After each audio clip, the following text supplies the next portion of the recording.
Welcome to Environmental Fridays. It is Personal, Season 3. This season we'll be featuring 12 episodes with 12 guest speakers from Barbados, Delaware, Grenada, Illinois, Kansas, Michigan, St. Lucia, Trinidad, Washington, and Virginia. Now here's our host, Dr. Desmond Hartwell Murray, and this week's co-host, Padmini Ramutar. And this week's guest speaker, Professor Joseph Falkinham III. So this morning, again, welcome to Environmental Fridays, Season 3. This morning, I have a little different twist beginning to start in our Environmental Fridays episode. I don't know how many of you loves the song Gangsta's Paradise, or at least heard of the song Gangsta's Paradise. The singer, rapper, passed away yesterday. His name, at least his stage name, is Coolio. It's a very powerful song. And in honor and homage to him, I'm just going to play about 59 seconds because has everybody seen my screen?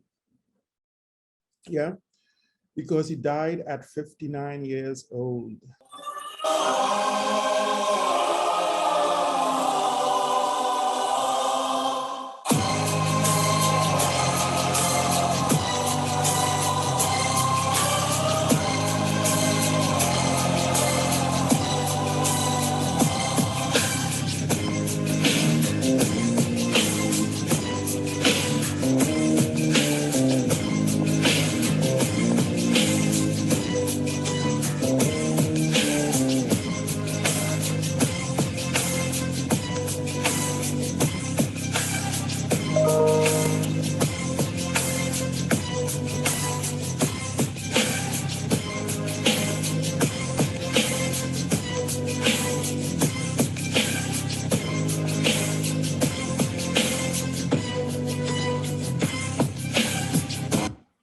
All right, that was for him.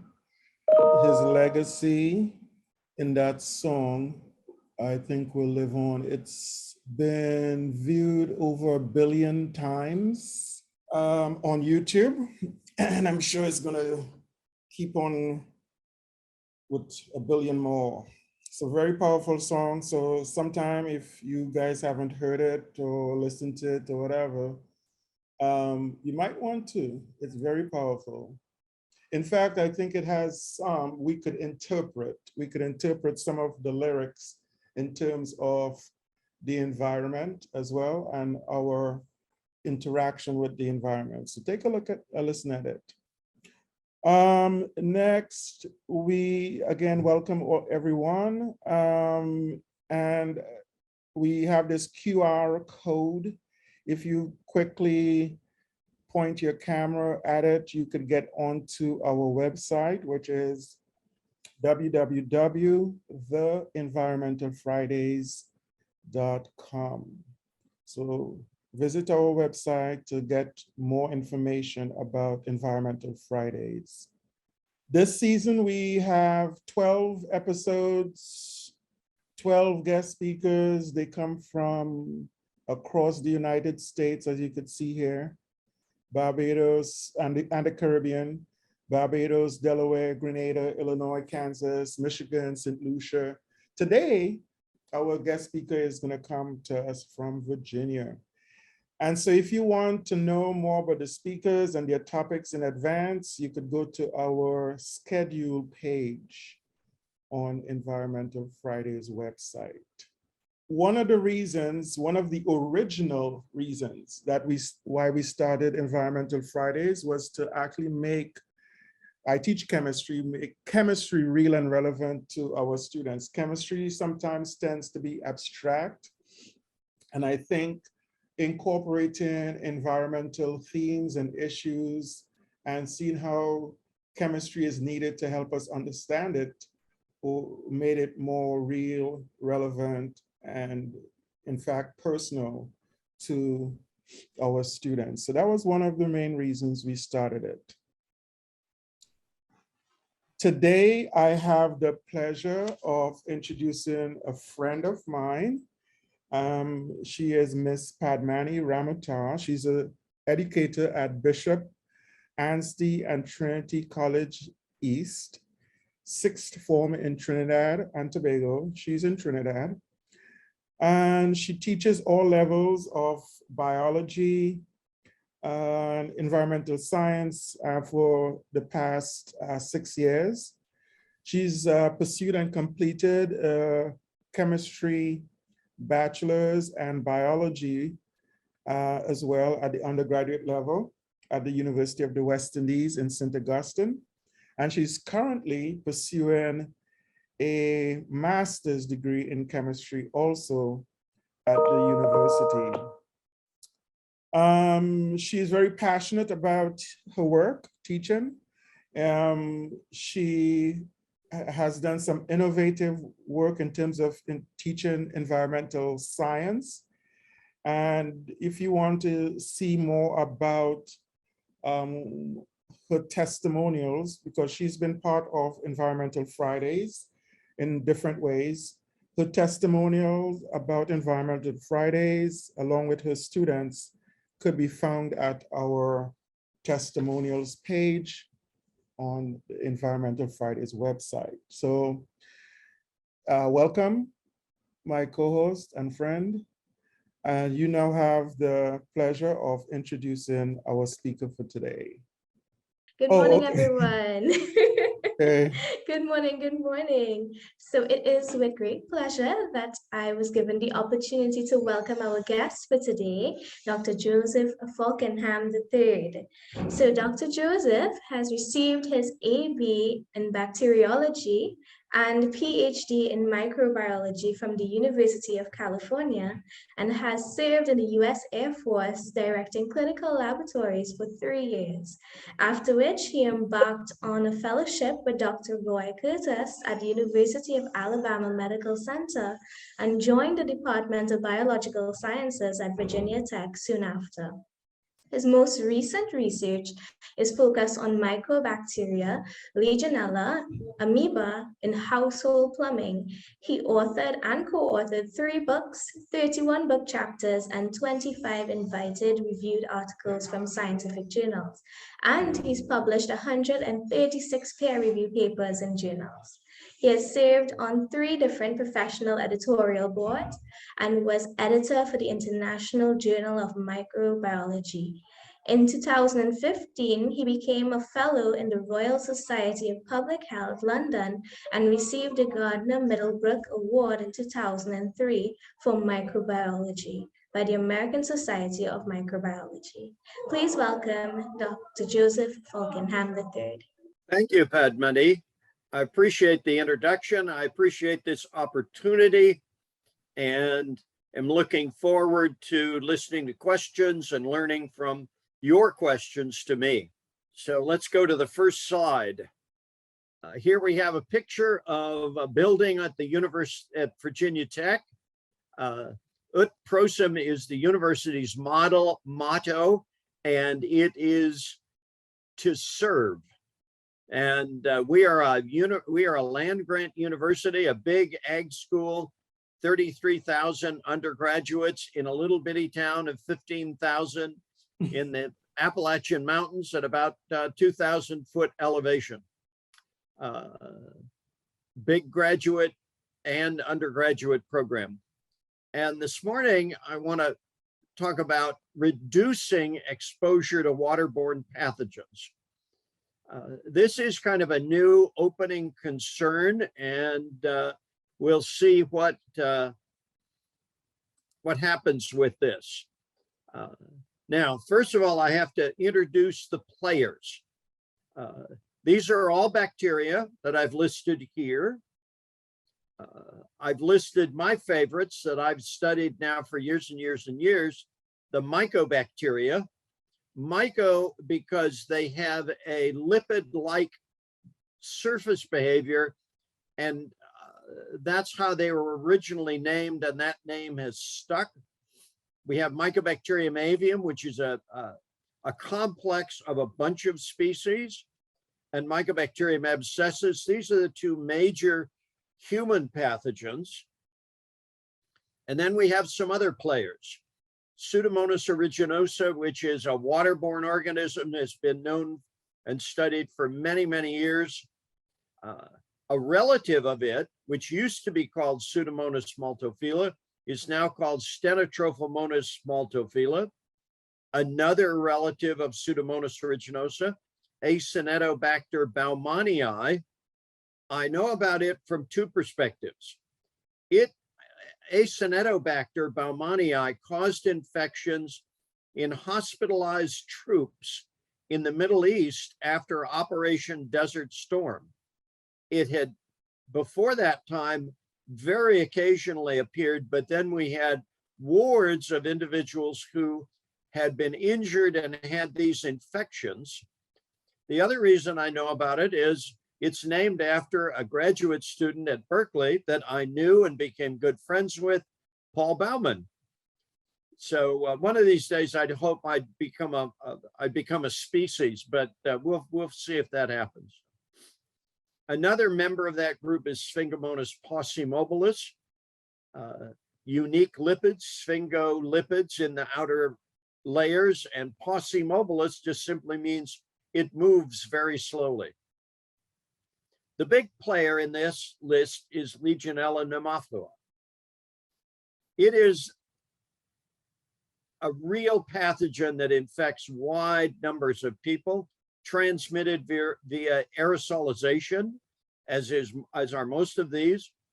And last on the list is an organism that I again knew from two different perspectives. The first perspective was that it's an organism that kills other bacteria by literally sucking copper, the metal, out of those organisms. And that's the genus name Cupri avidus. It loves copper.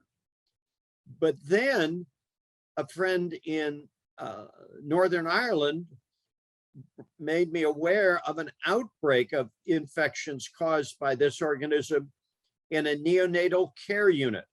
So it's come on these lists. Now,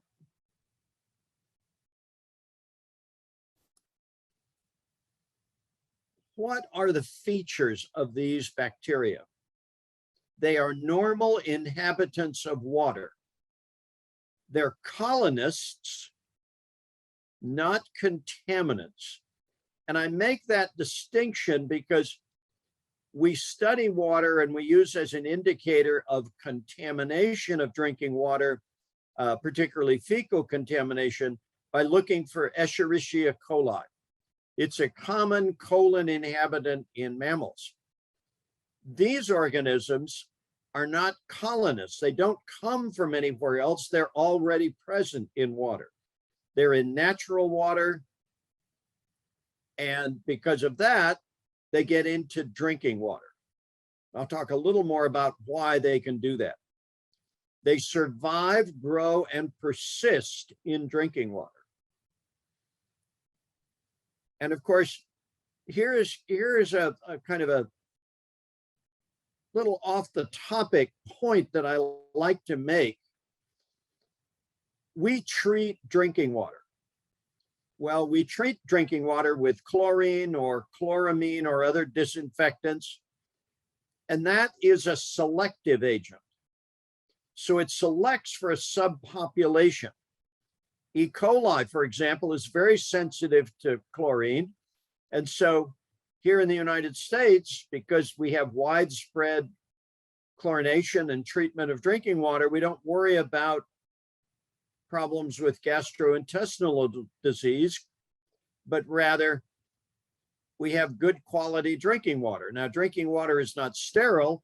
It has these waterborne pathogens on that prior list, and these organisms are already adapted to water.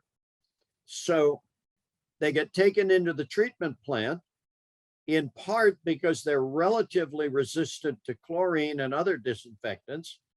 They move through the treatment plant. We've even found that the numbers of mycobacteria grow between the treatment plant and your home. So in the distribution system, they grow because that's their normal habitat, drinking water. And of course, flowing streams and water. Now, here's one point at which I suspect maybe some of you may just leave the discussion, because I'm going to tell you a little bit about these organisms.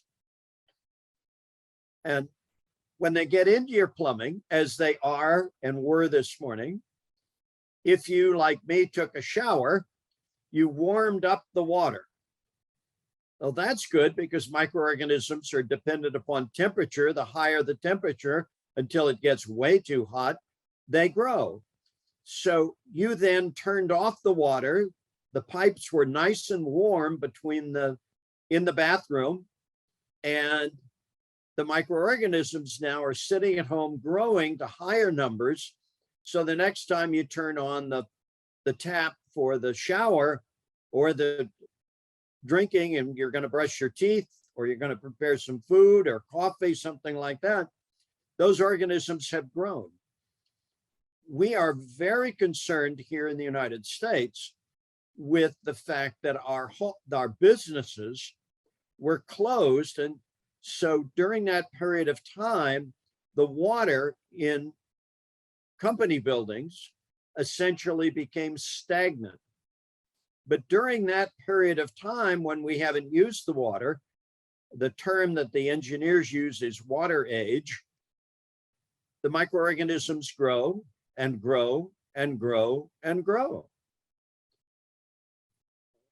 So these organisms are different from the common ones that we're aware of in drinking water, because these organisms are perfectly happy in water, and we provide a wonderful environment, plumbing.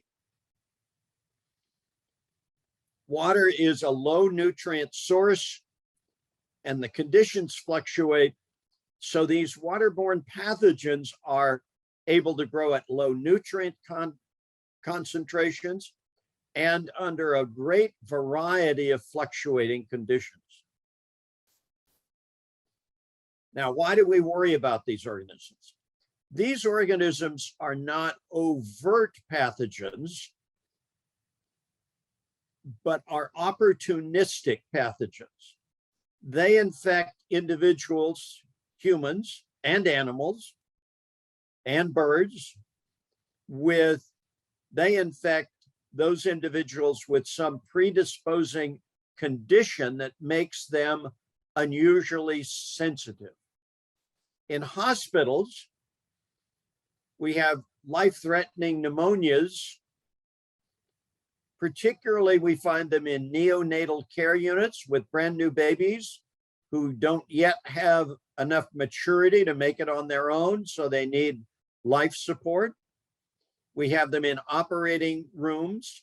We have them in recovery rooms after surgery, most commonly dermal infections, skin infections, because during surgery, they come in contact with water or ice.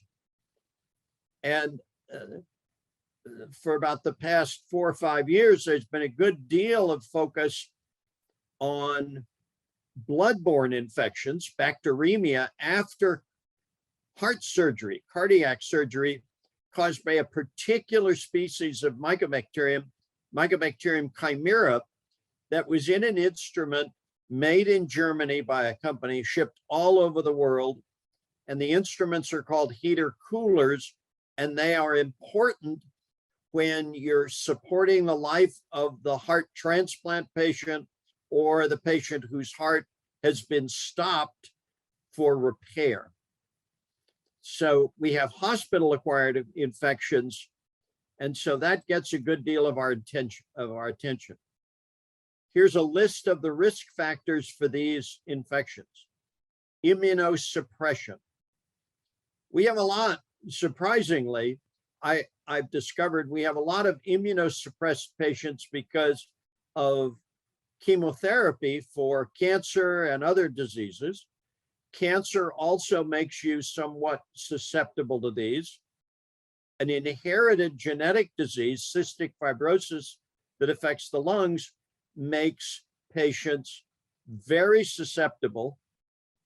Right now, the two major pathogens of young people with cystic fibrosis are Pseudomonas aeruginosa and Mycobacterium, both Mycobacterium avium and Mycobacterium abscessus. And finally, we have neonates, brand new babies that are unusually susceptible to infection. And so that's where we see these as well. In the hospital, we have surgery patients, we have patients in intensive care, we have patients undergoing cardiac surgery. We also have shower exposure. In 2009, a group of students from the University of Colorado in Boulder went all over the country, unscrewed shower heads, swabbed the inside, and determined the microflora by amplifying ribosomal RNA. This work came from Norm Pace's lab, P-A-C-E, a leader in really DNA diagnosis. What their work showed was that 70% of shower heads in the United States, and they went all over the place, had mycobacteria in them. They also had other organisms. Very interesting 2009 paper tells you what we are being exposed to every morning. Some years ago, my technician came down the hall with a petri dish. She had spread a small volume of a sample from a home with a patient who had mycobacterial lung disease. And she said, "Joe, look at this." And I looked at the plate, and a petri dish, which is about this big, 100 centimeters across, had about, we guessed, 10,000 individual colonies. Now that meant there were 10,000 cells of this organism. We recognized it because it had a unique colony morphology as Mycobacterium abscessus, which sadly was the same organism that was infecting the patient from where the water sample came from. I immediately called this woman's son, who is in my pantheon of children who get gold stars, because it was he who called me, it was he who collected the samples. I asked him where the sample came from, and he said, "Oh, that came from my mother and dad's refrigerator." Now, here in the United States, but not necessarily where all of you are located today, we have great big refrigerators. On the front of the refrigerator, there's a little chute for ice. There's also a little tap for water. Well, that was the source of these mycobacteria. The mycobacteria came into the house through the normal distribution system. And there's a little line that goes to the refrigerator. And in the refrigerator, there's a separate system, a big tank, and then either a chiller or an ice maker. And we get them on the front of the machine. Well, the water supply there for the tap and the ice is kept outside of the chilled area. And as you probably know, if you feel just with your hand, the temperature of air blowing out from either under or above a refrigerator is nice and warm because it sucks heat out of the interior box. Well, that ice and water system turned out to be a way to grow enormous numbers, densities of, in this case, mycobacteria. Another risk factor is prolonged residence in hospitals. So now I've told you to be aware of your refrigerator and the water tap, of your shower. If you turn off now and say, "I don't want to hear all this bad news from Joe," I understand completely. Now, why are this new group of organisms, and I'm talking about all those on that first list, why are they colonists, and why do they literally, and my term is, surround you and I? Well, the organisms are resistant to disinfection. So when they enter a treatment plant, other organisms are killed off, like E. coli, but they survive. Now they have the organic matter, which is low in drinking water, but still there to grow on. These organisms also adhere to surfaces. They would rather be adhering to surfaces than floating around in the water. And that makes sense for survival, because if you hold on, I guess in terms of Desmond and I and Padmini and others, if we get tenure, we're not going to be washed out of the university. So the bacteria adhere to surfaces, and they end up forming what we call a biofilm. It consists of microorganisms and extracellular compounds. These are, in some cases, polysaccharide, long-chain sugar molecules, which are highly sticky. In case of mycobacteria, they make lipid-containing biofilms, but the biofilms also have protein and DNA. They're very impermeable. The organisms get to stay, and they're very difficult to get rid of. You just can't flush them out by running water. These pathogens grow at low organic carbon levels. They're also relatively desiccation resistant. So if the water flow ceases, they survive. And if you think about it, not so much from a drinking water system perspective, but rather a stream, there are periods of times when, if you've formed a biofilm on a rock, there may not be any water flow. Right now, because of Hurricane Ian, we have lots and lots of water flow. You're not going to get washed out because this sticky stuff allows you to stick to the surface, and you're there after the water goes away or it slows down. They also grow at low oxygen concentrations. That's stagnation. That's the problem we have in drinking, in water, in plumbing, in buildings. These organisms are concentrated in aerosols. The little droplets that you see floating around in your bathroom after you've showered are really little balls of water, little spheres that are small enough in some cases to enter your lungs and the furthest reaches, the alveoli. And the surface of those little water droplets has a high density of these microorganisms. Finally, these organisms grow in amoeba. Amoeba grow on biofilms. They cruise up and down, kind of oozing along. They normally ingest microorganisms and kill them, like E. coli. However, when they ingest Pseudomonas aeruginosa or legionella or mycobacteria, those organisms are not killed. They have ways of surviving that killing. Now, we have a number of research groups around the world who have focused our attention on amoeba, and they refer to amoeba as training grounds for human white blood cells.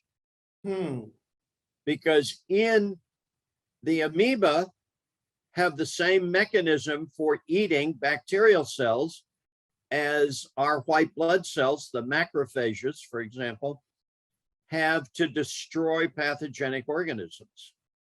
So these colonists have been trained by amoeba to be able to survive and grow in humans. So here I want to re-emphasize my point about adherence and biofilm formation. adherence, particularly by the mycobacteria, is driven by hydrophobicity. A hydrophobic cell is a cell that's surrounded by a lipid layer, and that's what the mycobacteria are. They don't want to be in water. They partition then. In chemistry, we do partitioning things between aqueous and organic solvents. If you do that with mycobacteria, the mycobacterial cells are no longer in the water, they're in the organic phase. So sticking to a surface takes them out of the highly charged water, the positive and negative ions. They grow, those adherent cells grow to form this biofilm. They're protected by the extracellular matrix, which is made up of all of these interesting compounds. They reside and persist then in the plumbing system. Now that creates a major problem for hospitals, for homes, and that's really where I'm now. And that is that these organisms are resistant to disinfection. They can't be washed out. You can flush the system, but these organisms reappear because they're in the biofilm, and those cells in the biofilm then essentially inoculate. So where do we find these? They're in natural and engineered habitats. Kind of a new word that and phrase we've had over the past that was introduced probably about 10 years ago. Engineered habitats are those that humans make. They involve engineering. They're in homes, they're in apartments, they're in condominiums, they're in hospitals, they're in long-term care facilities, they're in hotels. When people are showering, the showers generated have any one of these organisms, depending upon what's in the water. One of my favorite targets when I talk to our patients is make sure you never go to a spa. A spa is a big bathtub with aerators. It's a wonderful experience, but it also generates a huge and potent aerosol of these waterborne pathogens. Swimming pools are also sources of these. Outdoor pools to a less extent because the air is diluted, but indoor pools are particularly a problematic environment. Humidifiers. Someone raised the issue of using humidifiers, and I'd never tested any humidifiers, as we had never tested or thought of testing refrigerator water until one of our patients and their son led us to it. But this was another patient question, because patients with these mycobacterial lung diseases, and we have about 200,000 in the United States, suffer in the winter when the air is cold and very dry. So they like to add moisture. Well, I went to my local scientific supply store, which I think was Target, and I bought a humidifier. We brought it in, and I had a really talented undergraduate, and we inoculated the humidifier and then ran it and collected aerosols. Now, I want you to understand that that's a short phrase, but we spent about a month figuring out how to do that to protect ourselves, because we didn't want to inhale aerosols of these pathogens. And so we found a little room about the size of a normal bathroom. We put UV lamps in it to kill everything in the air before and after the experiments. We had plugs outside in the hallway where we could turn things on separately, so we weren't exposing ourselves. We also didn't exhaust the air through the system because we didn't want to infect anyone else, so we just killed them in place. And we confirmed that first, so we weren't infected. But I bought a humidifier called an ultrasonic. That's how it was described. Rather than boiling water, it has a small disc. It seems to be made of some kind of composite, maybe clay material, that vibrates at very high frequency, and they generate a terrific mist. It's like a very dense San Francisco foggy day, and you can't see your hand in front of your face. Well, that generated very potent aerosols. So we've tested other ones. Evaporative aerosols are fine, but I now tell all of our patients they have my permission to go to the local home appliance stores, and every time they see an ultrasonic humidifier, go and get a hammer and smash it and then sneak back out. Now, another source of aerosols, which are more than common all over the place, are tap aerators. You screw them on the end of the water tap. They prevent big drops splashing, and you get a nice smooth flow of bubbles and water. Well, those generate, again, potent aerosols of these household pathogens. So it's very important to take them off. Now, when I get around to remediation and protecting yourselves, you can get shower heads with filters that filter out these pathogens. You can get tap filters that filter them out. So that's very good. Finally, we have ice. Ice machines in hospitals are now known as a good source of these waterborne pathogens.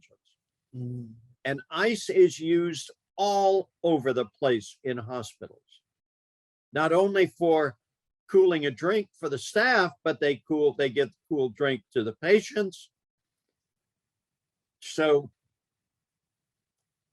and it would be very difficult to ensure that the water in an ice machine is sterile, and the ice that fills up a big bin made by the kind of an automated process is going to remain sterile. So I'm old enough to remember ice trays. Originally, they were metal. They had little dividers in them with a lever, which you would push the lever and that would release the ice and you'd have ice. Now we have little plastic ones. You can still buy them, fortunately, and avoid drinking a microbial pathogen cocktail with your drink when you come home in the evening. Maybe there's a good deal to the English empires, the British Empire's focus on drinking their whiskey neat. Maybe they knew 200 or 300 years ago that ice was not good for you. So when you look around at the world, friends, you see that we have created an environment which is rich in these. Here's this list continuing. Fountains. Mostly all big, fancy hospitals and medical centers have a beautiful entry area that has a fountain. The fountain sprays water in the air, friends. It generates an aerosol, and sometimes they treat the water in the fountains and sometimes they don't. Drinking water, ice, showers. You know, I get to hospitals every once in a while, and I'm struck by the fact that nowadays, every hospital room or ward has got a bathroom. Yes, I understand the bathroom, but it also has a shower. And people are taking showers, generating an aerosol for patients who may have open surgical wounds. Not a good idea. They have therapy baths, drains. One of my colleagues at the University of Virginia, just up the road, worked long and hard to identify the source of an Acinetobacter outbreak of infections. And she is beyond smart because she finally discovered that they were coming from the drains. Water from the tap, if it goes directly into the drain, and that's how many sinks and basins are set up, generate a potent aerosol that comes out of the drain right up there where your face is and you're inhaling. So we now have indirect drains that are covered to prevent that aerosol from escaping. Medical equipment, bronchoscopes, instruments that are used to look inside your lungs and take samples, those can have these organisms if they're not disinfected thoroughly. I talked about heater coolers. These organisms are also in disinfectant solutions. If you go to a hospital and you have some surgery, the first thing before the surgeon does anything, they mark out the area that's where they're going to be working, and they then disinfect the skin to prevent the skin bacteria from getting into the inside. Well, unfortunately, many of these organisms, those on the list, have been found in disinfectant solutions. And I've talked about aerosols as well. How do we get these? You can swallow them. You can inhale aerosols. You can surface sterilizing solution. You can be inoculated from bronchoscopes. Also, construction activities. We don't think of construction activities as contributing to infection outbreaks, but you think about construction in a hospital. You're turning off water, you're moving pipes, you're taking pipes out. So you're going to get intermittent water flow, which is one way of dislodging biofilms. And suddenly now you have microorganisms in places where they don't belong. Now we get to the real heart of what are we going to do? The numbers of these pathogens, that list that I had initially, they don't correlate with E. coli counts, Escherichia coli counts, nor with another count that's commonly used, HPC, which stands for heterotrophic plate count. We don't have any other measures. E. coli, of course, is used as a surrogate for the presence of fecal material. So if you have a high E. coli count, you might also have high other kinds of organisms. So our regular monitoring of drinking water doesn't tell us anything about these organisms. These organisms, in order to enumerate and identify and detect them by culture, you have to use different media and in some cases long incubation periods. Instead of overnight incubation, 2 or 3 days for most, up to 14 to 21 days for the mycobacteria. They can be enumerated by the polymerase chain reaction, which has been a great boost to our ability to survey. However, for these organisms, we don't have a dose response value. How many organisms result in disease?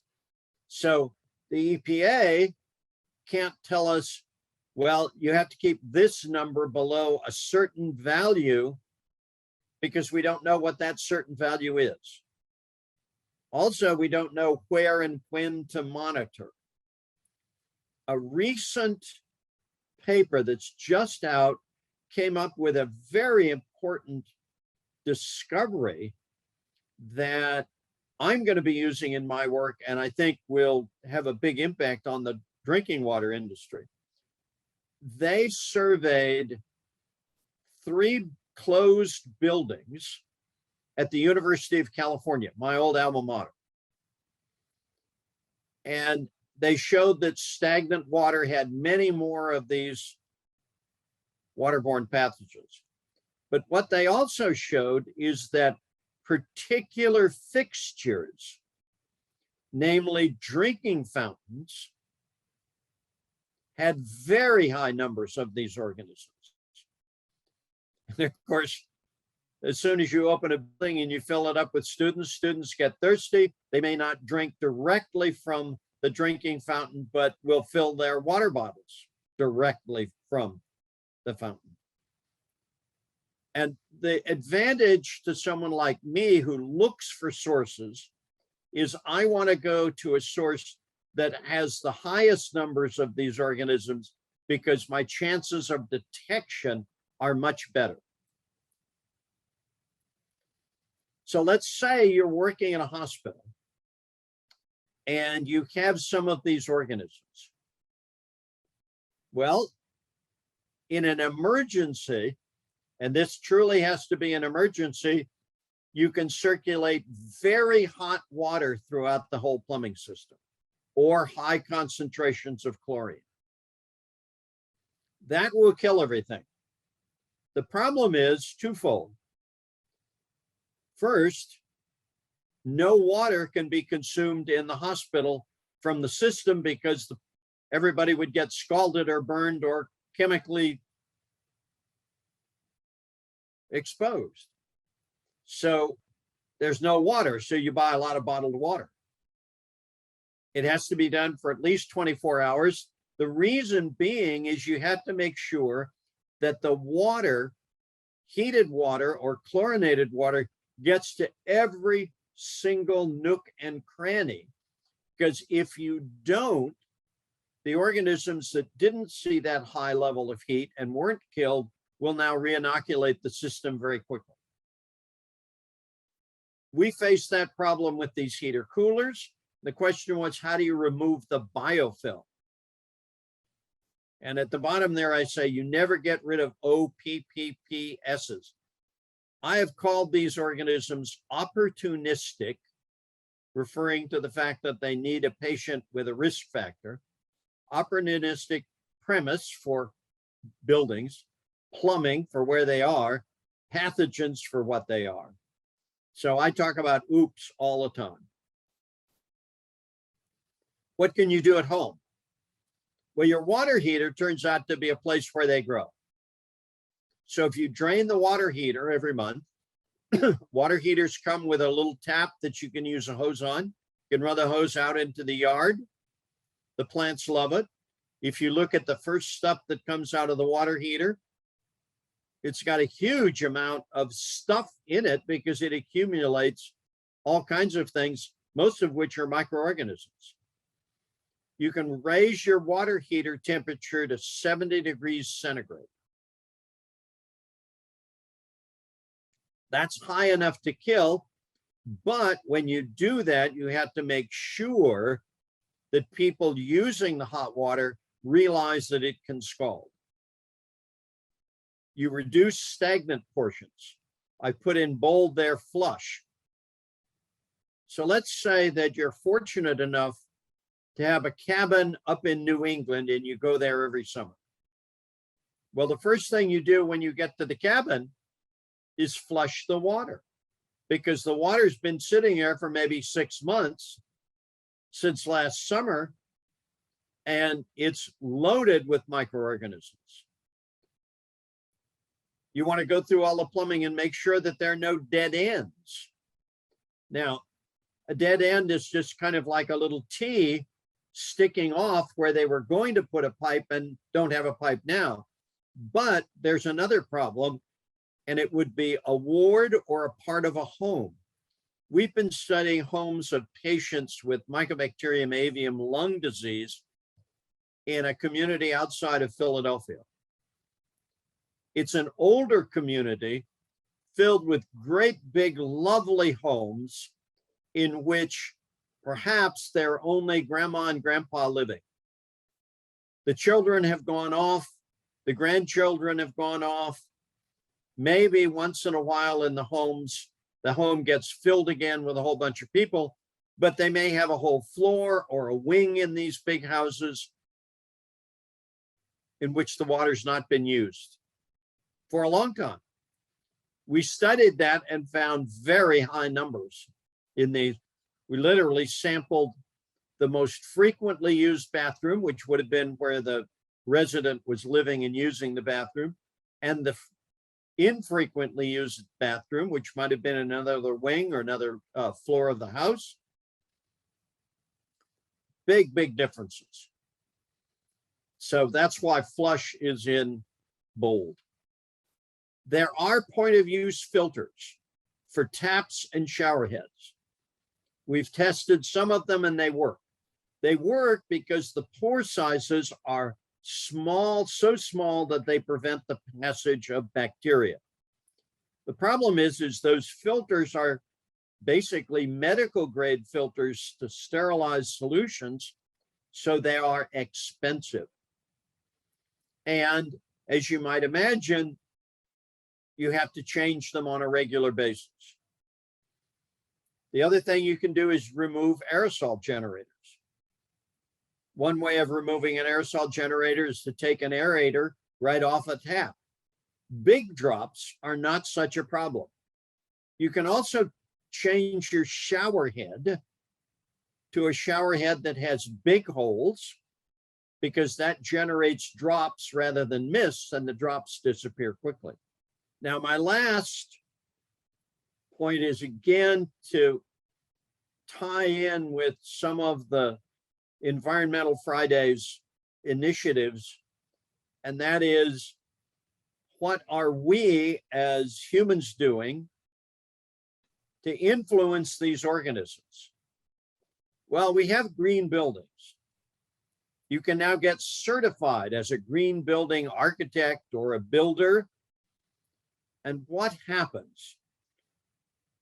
In green buildings, the water temperature, the water heater temperature is lower.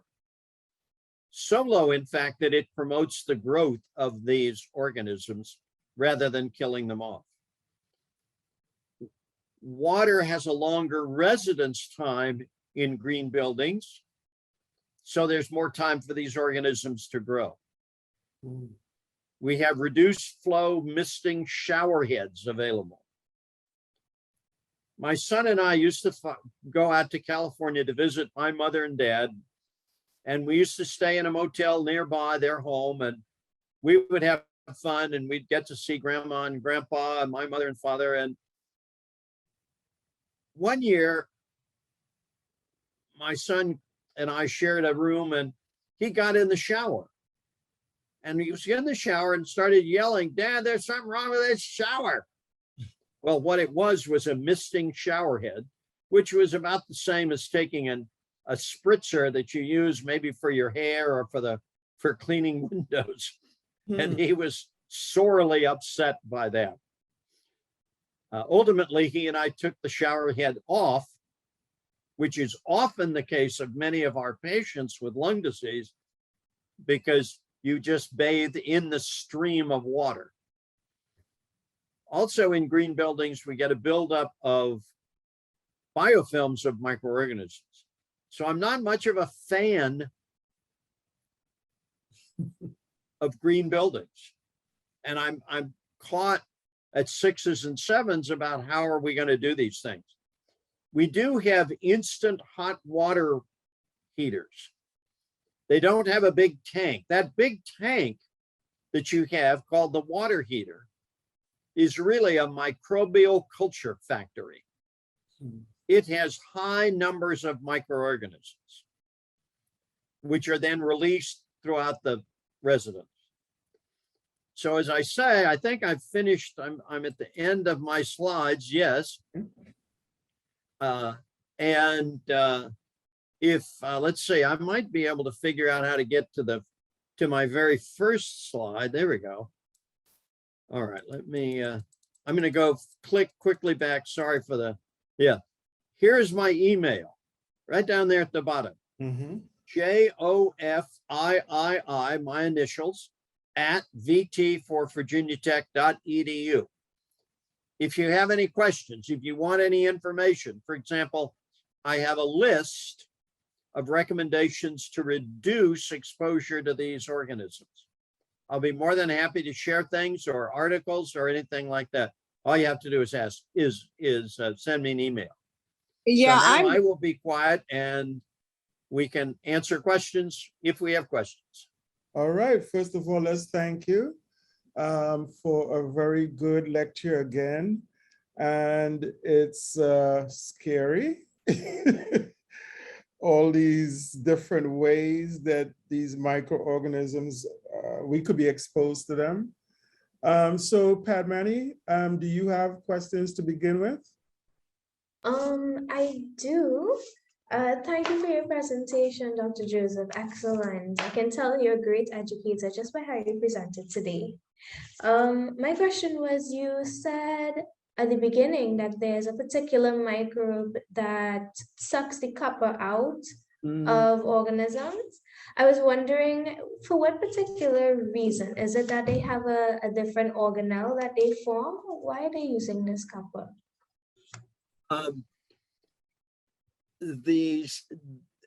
They don't go through any developmental stage. They're just innately resistant to these by virtue of a number of characteristics, not always the same, Padmani. For example, the mycobacteria are surrounded by a thick lipid outer membrane. That's very protective. That's like a thick wool coat on a cold day. Now, the other organisms don't have that. That's a unique feature of the mycobacteria. Pseudomonas, on the other hand, and its relatives, Acinetobacter, Sphingomonas, those organisms have many export proteins in the membrane. Export means pumping them out. So they're capable of, for example, pumping out metals, pumping out disinfectants, pumping out antibiotics. That's where these export proteins were discovered. So they have different routes and solutions to the problem of living in an environment where there are toxic things. One is either prevent them from entering, or alternatively, if you can't do that, then simply pump them back out.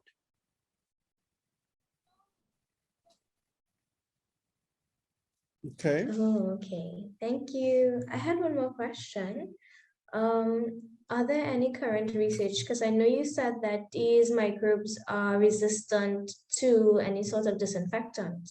Are there any current research going on at your university towards finding a disinfectant that can probably be used in water to get rid of them and also be able to be consumed? The disinfectant resistance is really difficult for us to overcome, particularly when the organisms are in biofilms. The best way of treating that we've found of disinfecting an instrument, a hospital instrument, for example, is to treat it first with a detergent. Now, chemistry, and I have some colleagues who are detergent experts. That's a whole field in itself. But what a disinfectant does is it loosens up the biofilm because it's breaking hydrophobic bonds.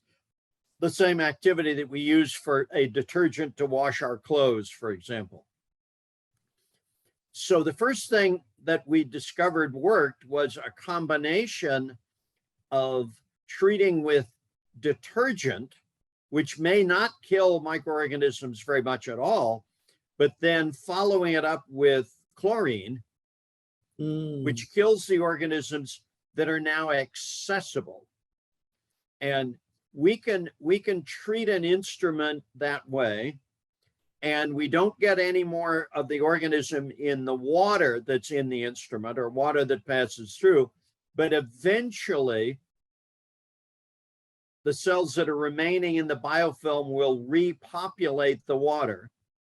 But instead of having to disinfect an instrument every day, which would render it useless, essentially, we now can carry that out to 8 weeks before we have to do anything, because hospitals are always caught between this dilemma of doing something and setting aside resources to support that.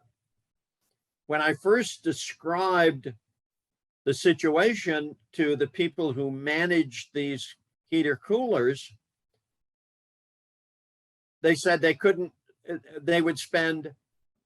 use the instruments because every time they used it, they'd have to take a day to disinfect it. And so they're always caught, yes, they could buy more heater coolers that are not inexpensive and hire people to do that disinfection, but that would raise hospital costs, and they're trying to keep hospital costs down. So every once in a while, although I do basic research, I get to applied research and have to think about some real economic decisions, as you and others here listening are probably quite aware.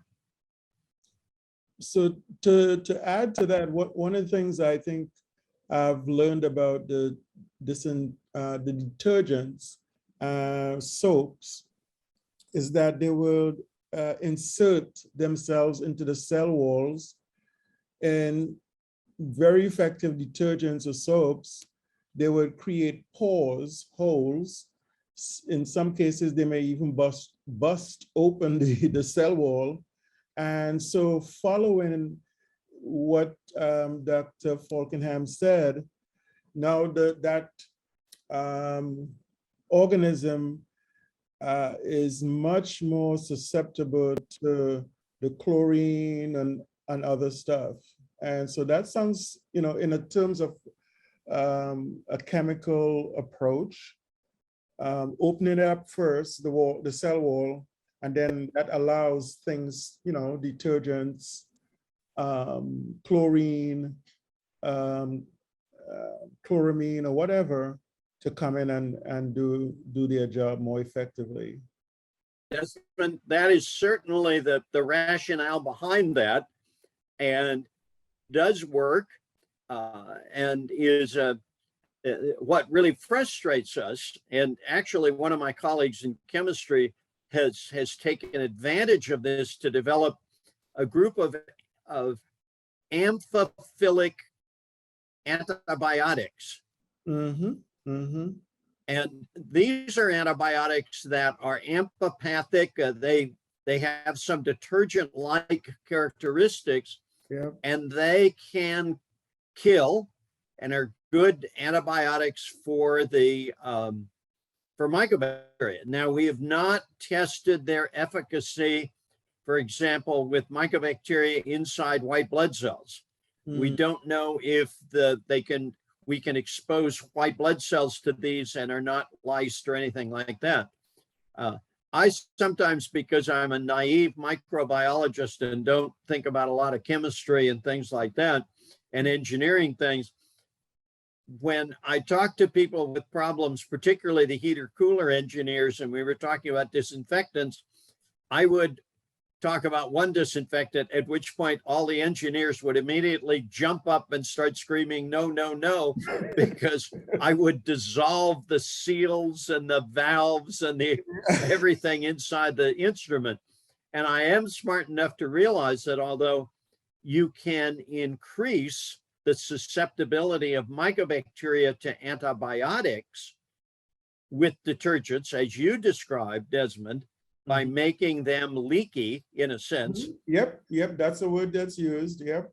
We can't inject people with detergent because we'd be lysing red cells and white cells, which I learned some years ago when working in the clinical laboratory.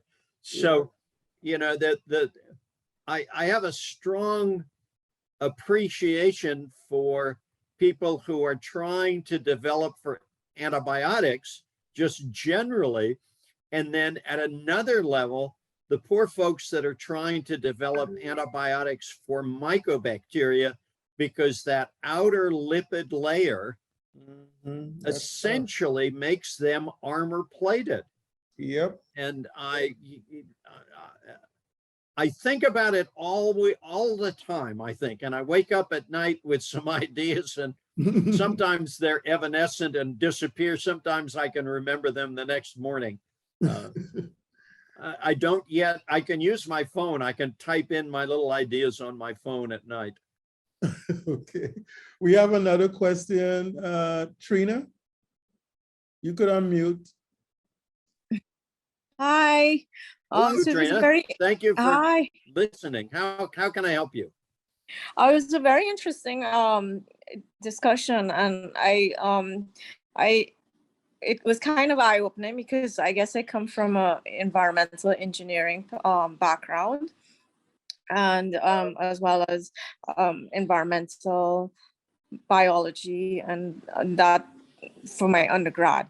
But anyway, good. my question being is, like, you presented a lot on disinfection and using, I guess, most of the disinfection products that they would use, or most of the disinfecting that they would do is either using some type of chlorine based, right, or bromine based solutions. But did you consider any of looking at UV applications, or even considering, I know too that some people would consider absorption. So as you were saying that they are hydrophobic in nature, most of these living organisms would tend to have the cells as negatively charged. So therefore it could lend itself to probably being absorbed and removed that way. So I was curious about that. And then my second question would be, when you're saying that these are present, like what concentrations are they being presented at? Yeah.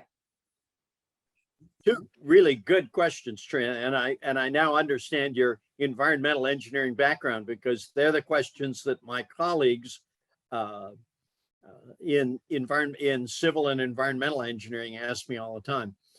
To answer the second question first, we normally find in drinking water in homes and hospitals and buildings somewhere on the order between 10 and 100 mycobacterial cells per milliliter.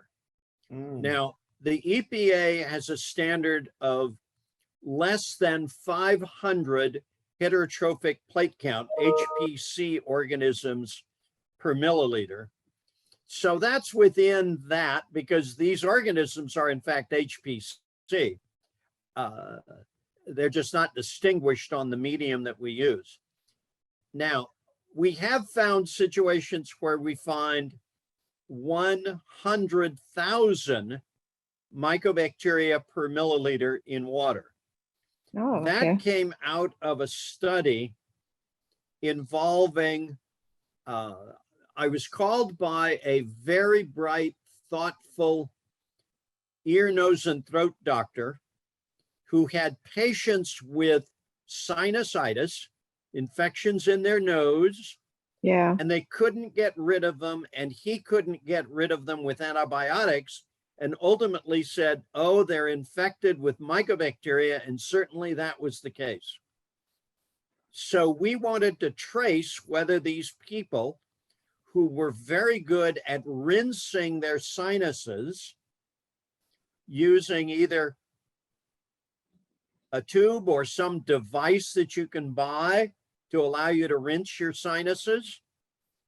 Oh yeah, like sometimes those neti pots are very popular. Yes.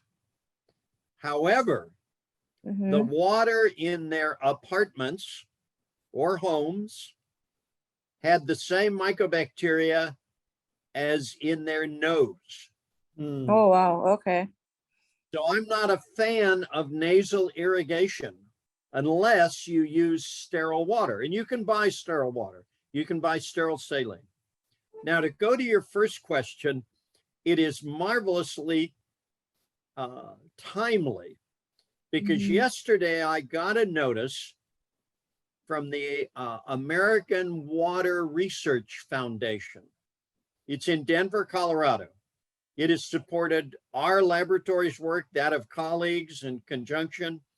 It is a it is an offshoot of the American Water Works Association. It's just now a separate research institute all by itself, and it supports research, usually in conjunction with the Environmental Protection Agency. So it's very focused, very practical. One of the areas for investigation that they want to support in this round of proposals is evaluation of ultraviolet generated by LED. Okay, rather than the old style bulbs, LEDs can be manufactured, trained to have UV wavelengths. Now, I am, in terms of my background and graduate training, Trina, I am a microbial geneticist. And I worked in a recombinant DNA laboratory a long time ago. We did UV killing. And I am very worried about the use of ultraviolet light. And in fact, we'll write a proposal to the Research Foundation, the Water Research Foundation. But it's not going to be, I'm going to prove the effectiveness and stuff like that. I'm really going to test it because ultraviolet light is not only mutagen, is not just lethal and kills cells, but it is also mutagenic. Yeah, I could see that because the UV could cause a mutation, and therefore now you have a mutated cell escaping if it be. So you and I are on the same wavelength now. I am very worried that if we start UV irradiating drinking water, what we're doing is increasing the background number of mutant organisms. Many will die. Many may not survive. Most of them.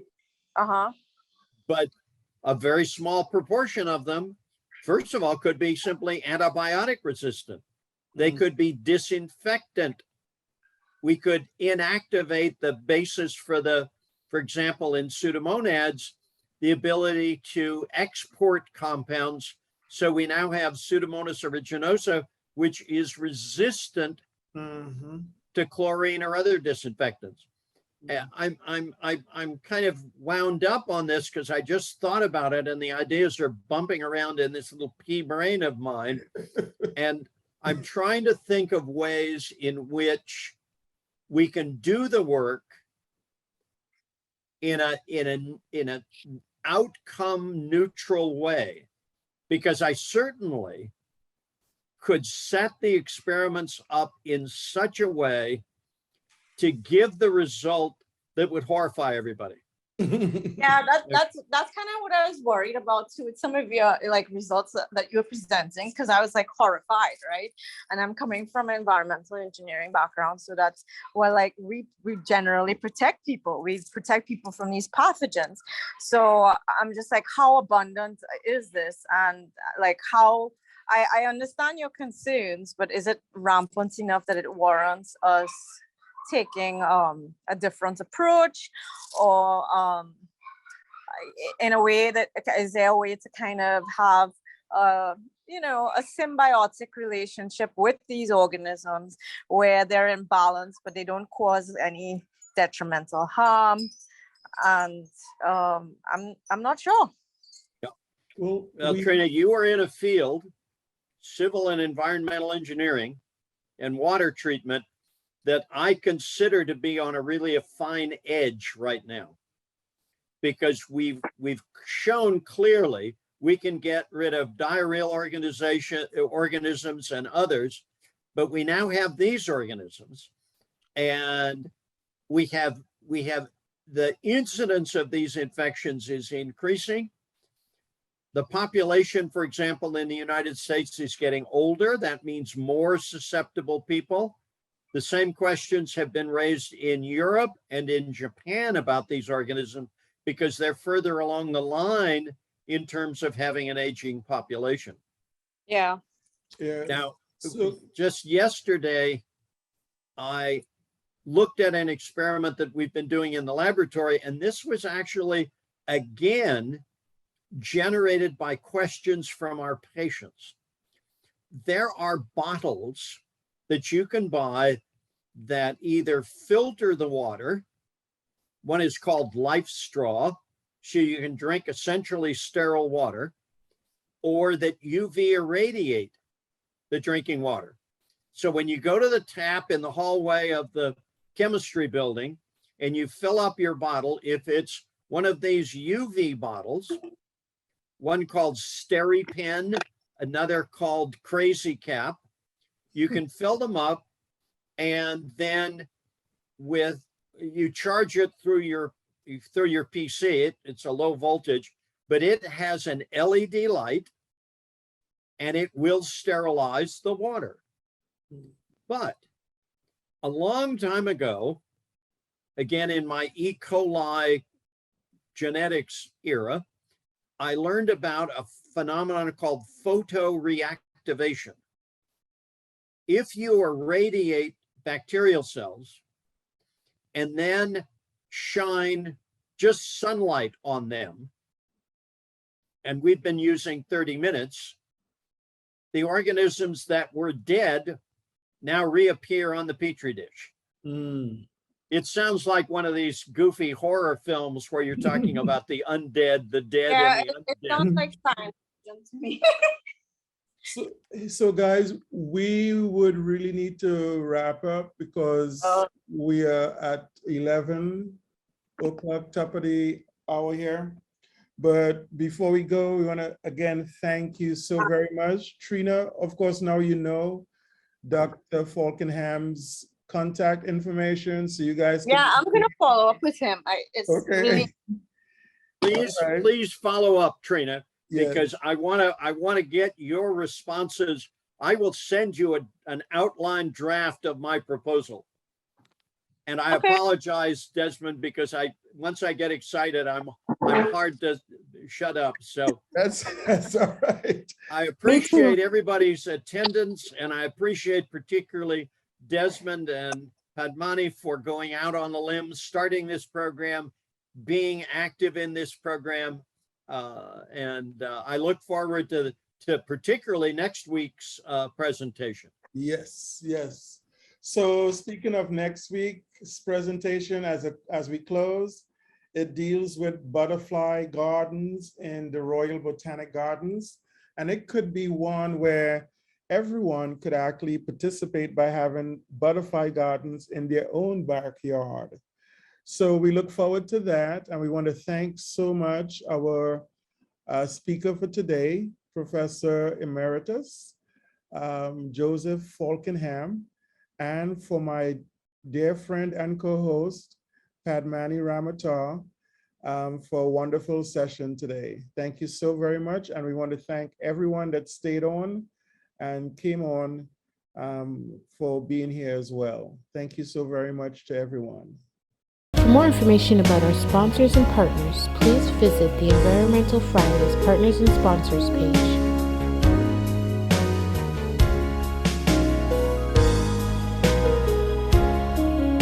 Be sure to visit our website at www.theenvironmentalfridays.com.